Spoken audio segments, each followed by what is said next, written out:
নমস্কার, দৈনন্দিন চা পয় আপনাদের সবাইকে স্বাগত। কড়াইয়ে তেল গরম করে তার মধ্যে গোটা গরম মশলা দিলাম, লবঙ্গ, এলাচ, দারচিনি দেওয়ার পর দুটো শুকনো লঙ্কা, দুটো তেজপাতা ও 1 চামচ গোটা জিরে। তারপর ভালো করে সেটা গরম হয়ে গেলে তার মধ্যে পেঁয়াজ কুচো দিয়ে দিলাম।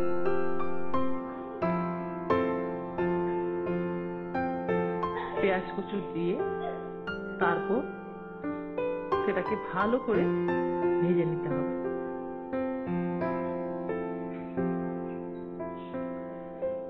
পেঁয়াজ কুচো ভালো করে ভাজা হয়ে গেলে তার মধ্যে আদা, রসুন ও লঙ্কা বাটা দিতে হবে।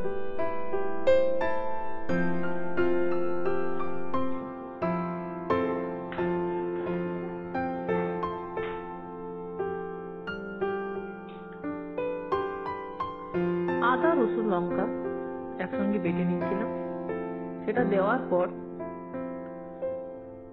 তারপর ভালো করে নাড়াতে হবে যতক্ষণ না পেঁয়াজ, আদা, রসুন সব ভালো করে ভাজা হয়ে যাচ্ছে, ততক্ষণ নাড়িয়ে যেতে হবে।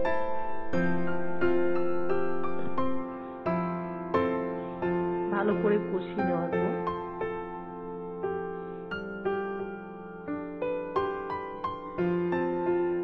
তার মধ্যে নুন,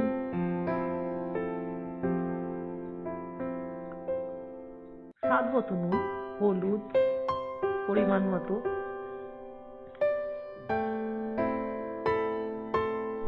জিরে গুঁড়ো,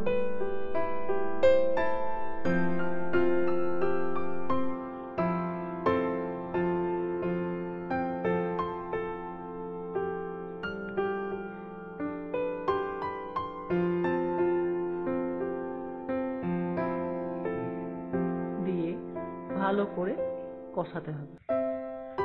তারপর তার মধ্যে টমেটো কুচি দিয়ে ভালো করে নাড়িয়ে মশলাটা কষিয়ে নিতে হবে। তারপর তার মধ্যে মিট মশলা পরিমাণ মতো, ওই একটু কাশ্মীরি লঙ্কার গুঁড়ো দিতে হবে।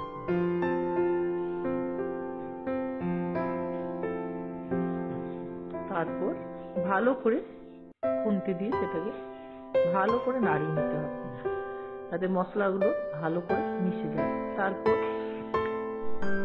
মটন কড়াইয়ের মধ্যে দিয়ে দিতে হবে। মটনটা আমি ম্যারিনেট করে রাখিনি, এমনি দিলাম। আর একটা গোটা রসুন দিয়ে দিতে হবে।